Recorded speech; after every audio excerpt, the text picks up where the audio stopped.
mambo kama hayo, kero zikaendelea kupungua na hatimaye tunajivunia kupungua kwa zile hoja za muungano.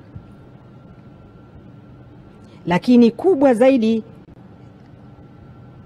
bila shaka huyo ni Rais wa Zanzibar na mwenyekiti wa Baraza la Mapinduzi, Daktari Hussein Ali Mwinyi. Tayari ameshaingia katika viwanja hivyo vya bunge na anaongozwa na wale watendaji wa bunge kumpeleka eneo ambalo anapaswa kuwa akisubiri kuingia ukumbini. Lakini ni kitu gani kingine ambacho Rais wa Jamhuri ya Muungano wa Tanzania ametufanyia sisi kama Watanzania?